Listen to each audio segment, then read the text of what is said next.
Everyone, today I want to talk to you about an article I saw. It's called, "Are You Ready to Buy a House?" I'm going to give you what they say and give you my opinion on it. And like I always say, everyone's a little different based off their risk tolerance, their current situation, what's going on in their life, and also their local area. You know, they always say the best time to buy a house was 50 years ago. The next best time was 40 or 30 years ago. But the next best time is really right now. Buying a house is a huge decision, and many wonder if they're financially ready to afford it. And here are 6 things this article said. Become debt-free. First, make sure you're completely debt-free. No lingering debt should be hanging over your head. While this is great advice, it makes it a lot easier for loan officers. It's not always feasible. I was able to refi at a 2% interest rate over 20 years. It makes 0 cents to pay that off. That's a very low rate, and the payments aren't that bad. Now, paying off credit card debt, always highly recommend that. Those are super high debts. So it kind of depends what type of debt it is, the duration, and what the rate is. Number 2, have an emergency fund. Have an emergency fund covering 3 to 6 months of expenses. This one I agree 100%. People all the time trying to buy a house and leaving themselves with $0.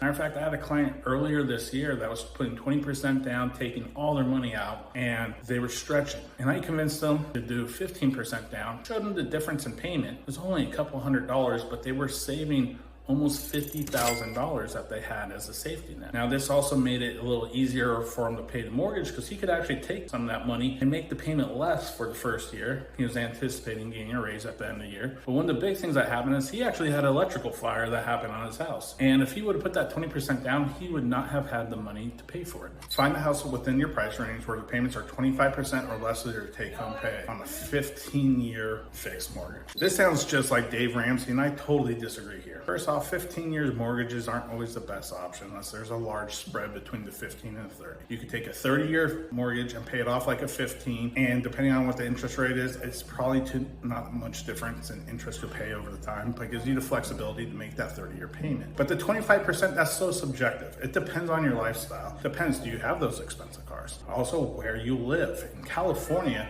the cost of your housing is going to be significantly higher than, say, Ohio. That is the max you can do unless you have something else coming in. So if your payment is $3,000 a month and you're saving $1,000 a month, the most you should be doing is $4,000. But in reality, I would either do a little less because owning a home could come with other expenses than what you're currently doing. Like if you're renting, that the property owner takes care of. They say have a solid down payment. 20% is ideal so you can avoid PMI, but 5 to 10% can work if it fits within your budget. Now, I agree with this for the most part. I do think if you have 20% down, most of the time you should put 20% down as a first-time home buyer. However, leveraging your money in real estate is what gives you the best returns. That's one of the big advantages of real estate is that leveraged return. There's a lot of people that think you should take that equity out, whether equity line, cash out, and buy other investment properties or put it in other income producing, which is a great strategy. With the rates where they're at now, it does make it a little harder, but I'm a big fan of putting slightly less down. So if you're putting 10% less down and it's $100 a month, a $700,000 house, guess what? That's $70,000 in your pocket, and the payment might go up a couple $100 plus the $100 mortgage. So you got $70,000 that you can either invest in or kind of substitute your mortgage like I talked about in the other example until rates come down and you can refi. Closing costs and expenses. Save for closing costs and other expenses like moving can be anywhere from 1 to 3%. Now, this is just a good rule of thumb, but once again, it kind of depends where you live and what house you're looking at. Closing costs on a $5 million house is not going to be 3%.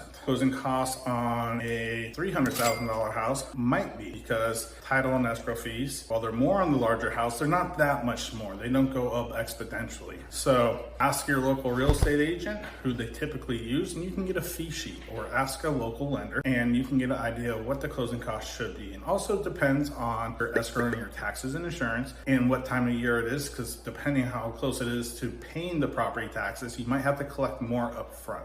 Number 6 is long-term plan. Remember, this is a long-term decision. Plan to stay in the house for at least 3 to 5 years. Now, this all kind of depends on what your plan is. I know people that move every year and keep the house. They buy the house and then they fix it up and then you rent it out and get another one, or they fix it up, sell it, get another one. Especially a lot of veterans I know do that because they can buy with 0 down, fix it up because a lot of them are handy, and then they sell the house, make a profit, and go to their next one. Now, you have to have a very supportive wife in order to do that, but it's definitely a great way to do it. But this comes down to what makes sense for you and talking to your financial advisors, your realtors, your CPA, and your loan officers to come up with the strategy based off what your risk and what your overall goal is. So at the end of the day, it has some good information in there, some things I disagree with, but if you have any questions or want to go over any of these, please follow me and send me a message, Jeff Harrelson, Grizzly Loans.